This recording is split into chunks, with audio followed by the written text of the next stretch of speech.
Holy crap. Welcome back, everybody. This is John at the Origin Factory. Oh, man. It's been a long few months. Lots of things going on. Lots of things in life, that kind of stuff. Anyways, I am just test firing my YouTube.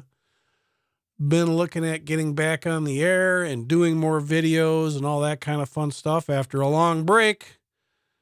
So I had to do a test fire on the live stream just to see if I knew my way around and everything still worked. And we actually have a viewer, whoever it is. Welcome. Good to see you. Whoever you are, thank you for joining. Not that we ever had a lot of high expectations for what we did here, but anyways, we are trying to work our way through and get comfortable with doing this stuff again. And I'm just fidgeting here. I can give a little story, maybe just say what I've been doing lately. My primary business is landscaping, tree removal, snow removal, that kind of stuff. And I just got kind of buried in that stuff for a while. Went back to work, a little bit of frustration with YouTube because it's really not very lucrative. I mean, what YouTube is good for is marketing something like a product or a service that you offer. As far as profitability, the actual money you make from doing videos isn't quite as much. So if you got sponsors, that helps out, all that kind of good stuff. So I was getting a little bit of burnout there as I'm reaching the point of where I'm just about to get monetized, and I don't know, need a break, trying to get back into it now. Like I said, this video is nothing more than getting my feet wet again and seeing if I can figure out all the buttons and step back into it. We'd like to get Rob back on the air too, if he's willing. It sounds like he might be willing to do more videos again, hopefully. But like I said, I've been just trying to take a break from the YouTube because I did like 80 some videos in like a year or whatever it was. So I hit it pretty hard, in perspective, so if anybody's got any comments or questions, just to have a little conversation, I'd be happy to talk. If anybody's got anything on their mind, otherwise I'm just playing with buttons right now just to make sure I remember how to do this stuff. Let's see here. Playing with the buttons. See, we got 4 people watching. That's pretty cool. How is everybody doing? Anybody watching the Olympics today? Watching the USA whomp all over Canada on the hockey? I'm not a big sport fan, so it's not as big a deal to me, but anyways. What else has been going on? Lots of cool products that come out in the last few months too. I mean, Vanquish has brought back the Origin. Well, another incarnation of the Origin. Axial just came out with that licensed body Toyota SCX 10-3. That looks cool. That one I got excited about. J Concepts just came out with a new monster truck, called the Reactor. And that is it's kind of Clodbuster based. It looks really cool. If you guys are unfamiliar with the Clodbuster, it's a Tamiya product. It's a monster truck. It's probably the original monster truck as far as 10 scale RC. But it was, it was something that came out in the 80s. So the technology and Tamiya has never done anything to revise it. It's still the same truck as it was back in the 80s, but it was a platform for racing in monster truck series. So people started making different chassis to accommodate to utilize the Clodbuster parts, gearboxes and stuff like that, and update the chassis and then shocks and whatever there. And so what's the guy, Jason Samoa, whatever. I think his name is Jason, but anyways, so he's a big, monster truck racer in the 10th scale. And so a lot of his projects are brought on by his own passions for what he races. He's a true part of the community, not just a blind corporate face running a company. He's actually out racing and stuff. And so he came out with this They came out with another chassis. Oh God, I just had it at the tip of my tongue. It was for the Clodbuster, just to kind of upgrade the chassis, because a lot of the guys that were making chassis before kind of dropped out of the game. And so then he came up with, oh man, I know I've got one. But anyways, he came up with a chassis a couple years ago to basically utilize the Clodbuster axles, drive lines. And Clodbusters are basically a motor on gearbox on axle. So what you've got is you've got a motor and axle combo front and rear. So you got two motors, two gearboxes, all that kind of stuff. So they're kind of a archaic way of doing things compared to today's vehicles. You know, compared to like the Losi, you know, the LMT, which is a wonderful truck as far as monster trucks go. So anyways, he came up with this reactor, much better suspension, even has the option for leaf springs. So now you can hit, and you may wonder why leaf springs. There is some racing series within the monster truck community that I think they have a class for leaf springs, but it can also be 4-link coilover shock setup also. So that looks like a really neat rig. And I think that's ticking the dollar sign over at like 570, 580, something like that. It's a little spendy, but it's a ready to race type truck. It's not a bare bones starting point like, you know, a lot of kits where they get you on the entry price and then they hit you with all the, you know, all the modifications you make to it later. He's basically starting you out with a ready to race type truck. And there's 2 wheelbases. I think it's whatever the race class is, like 13 something inches. And then there's a short one, which is just under 11 inches, 10 3/4, whatever like that. And I think that's the stock Clodbuster chassis wheelbase, I think is what that is. So anyways, like I said, I am just testing out the equipment today, trying to get back in the groove of making videos again. And right. Anyways, hope you guys are doing well. I don't even know if I can find if there's a chat. Where the hell? If somebody has joined in on chat, I'm sorry if you've said anything up to this point, because where is the ability to see the chat if there is one? It's definitely been a while since we've been in this seat to do this stuff. Let's see.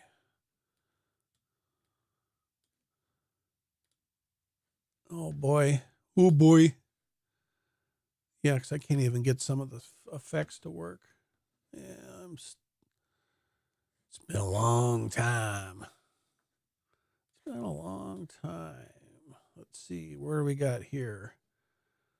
I see the H10 Origins what are they up to, like 500 in the chassis numbers now? That thing's really getting up there.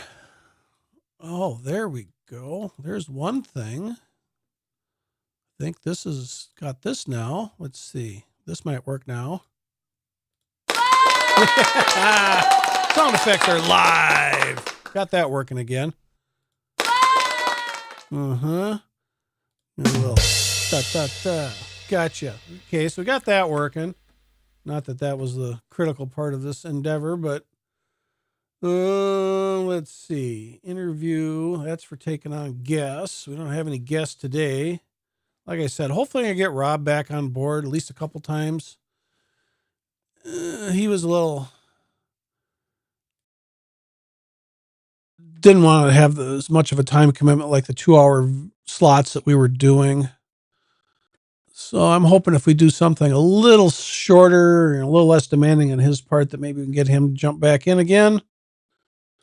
Let's see. I don't know. Where is chat? Holy smokes. It used to just have a little thing down in the corner, and that's sound levels. Let's see. That has the indicator of like, there's chat. Tool time. John, welcome back. Thank you, sir. Rob Connick, good afternoon. Hello, folks. Thank you for chiming in.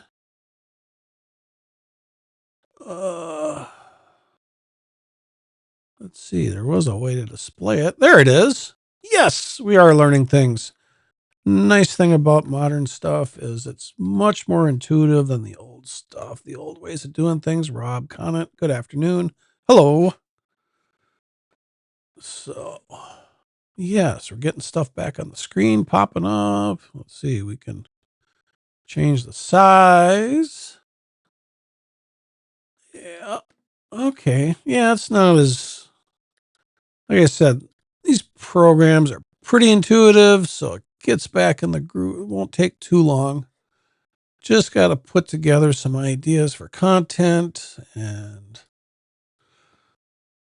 work on some projects. I have, what do I have in the works? I want to take the new Vanquish Origin with the new body mounts. I want to do adapt it to the OG Origin, or see how much I can blend and cross stuff over between the two to utilize the clipless body system. I have an H10 Origin, which is the aluminum caged one, with the aluminum panels. I have a project of that I want to work on.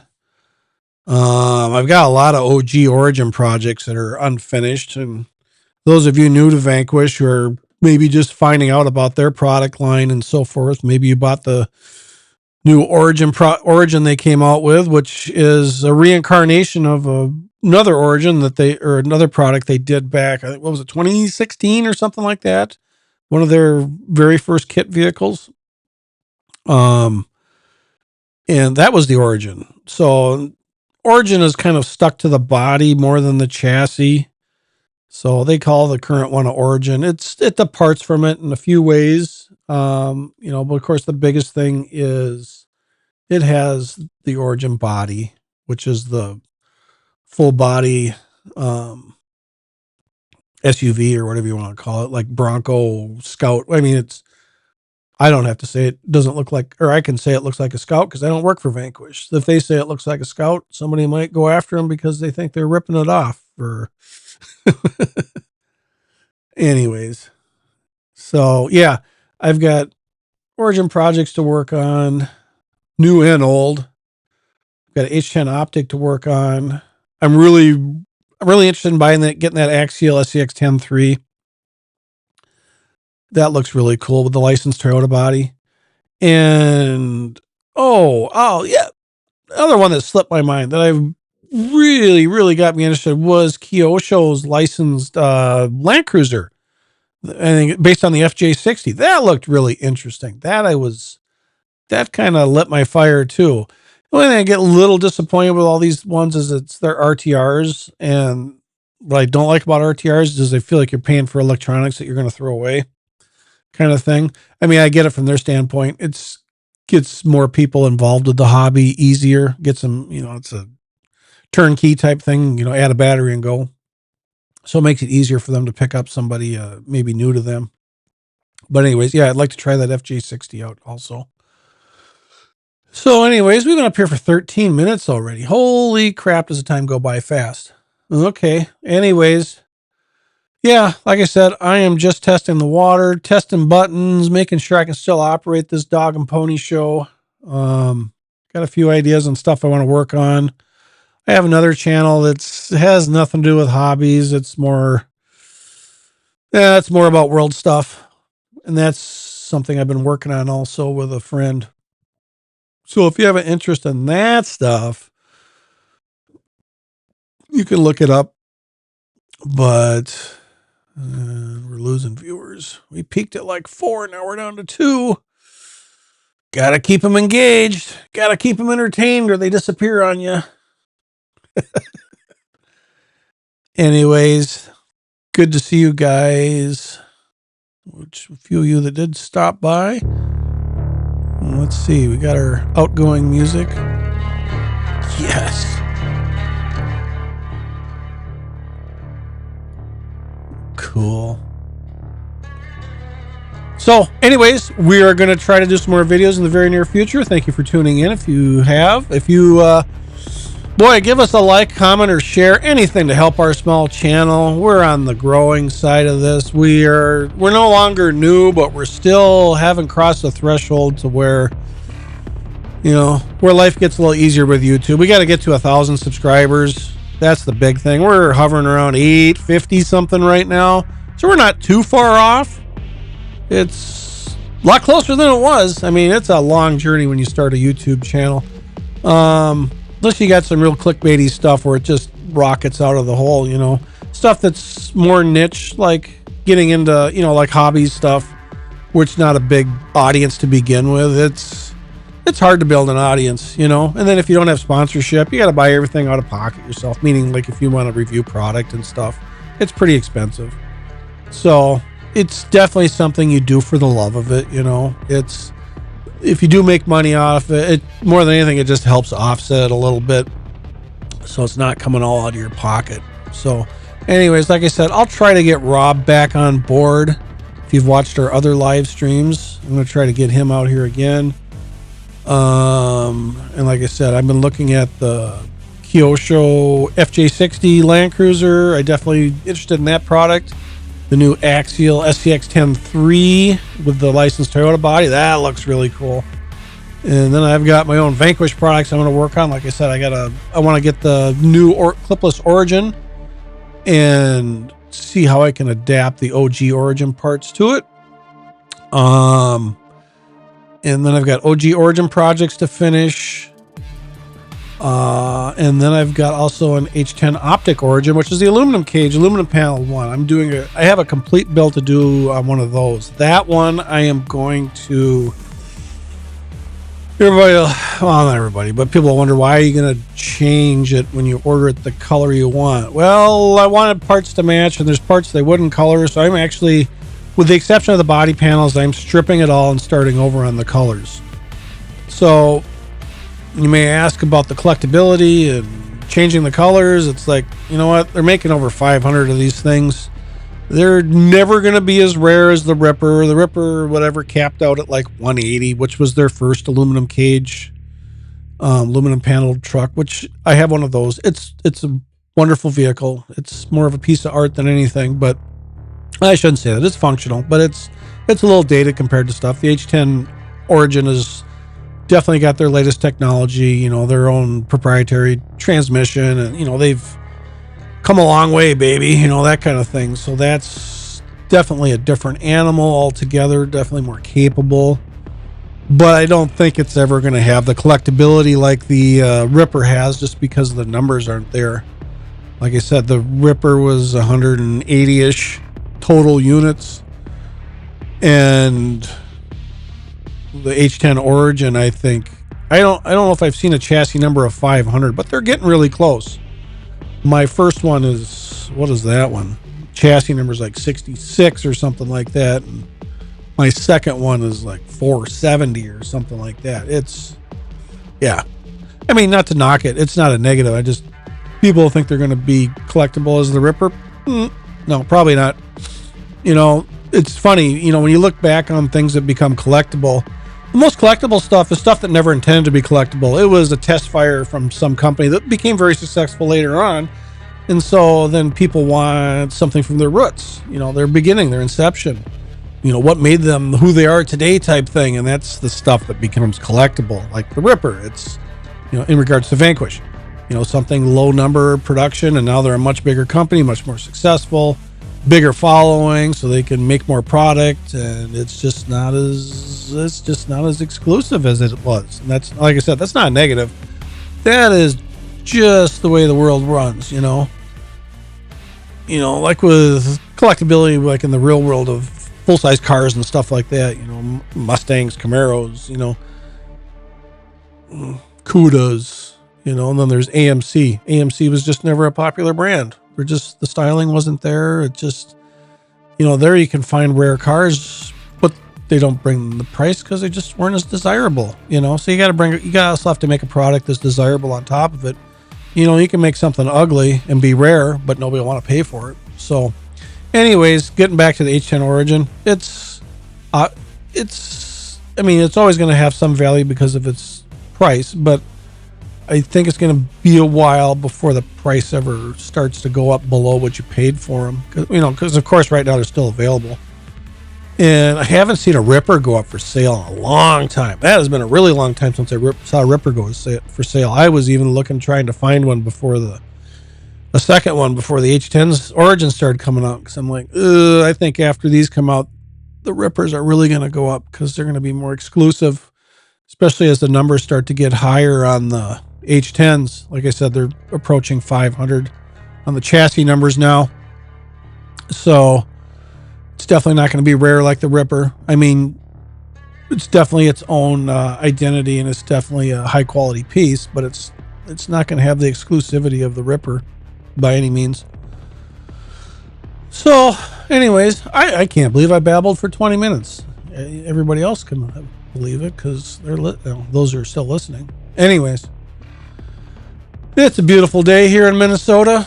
We're just under freezing. We had winter come back. We had winter leave. We had 50 degrees Fahrenheit for a while there, which is really unusual. And then snow returned this week, and now it's 20 degrees Fahrenheit. So we're still definitely in winter. Winter for us can last as late as June. I mean, realistically, we can have winter in June. It's not typical. Typically, end of April is where things really start to let loose. May will give us a few, we're not done with you yet. A little bit of quick snowfalls just for Mother Nature to show you that we're still in charge here. So, what other projects? I can't think of any other projects I'm going to pursue. But like I said, I want to do something with the Kyosho FJ60 licensed Toyota Land Cruiser. Want to do something with the Axial SCX-10.3 and the new licensed Toyota body. And want to do something with the new H10 Origin clipless kit. And then do a hybrid to see what I can do with the OG Origin parts and combine them together, because what I've heard, you got to use the wheel wells and something else. And then the way the body mounts, I haven't seen yet if you can still use the bumpers from the OG. So I don't know if the mounting system for the clipless is going to interfere with that. So I'm curious about that to see how it all integrates. The new H10 or the new Origin may just be different enough that only a few things will interchange, like the sliders or something like that. And maybe the chassis mounts or the braces might not work because of the transmission difference, because the original Origin was a 3-gear axial transmission. And, now they've got their VFDs, and the VFD is a whole different animal. The way it fits in there, a different skid, it's longer, and the way the motor mounts and everything. So yeah, I just got to go get a H10 or a new Origin, the new old Origin, and see how that stuff blends together. Be fun to see if you get all the OG parts on there, but a little skeptical on that, or at least all the aluminum bits, the stuff that really made it unique from everything else they've made afterwards. So be fun to see if we can blend that stuff together, because the original Origin had aluminum bumpers front and rear, aluminum sliders, which are just below which would be the doors, the rocker panels of the vehicle. And then it had aluminum braces on the interior, one was right behind the transmission, and then one was to mount your servos in the front, like your steering servo, and then whatever else you wanted to run in the front, like a winch.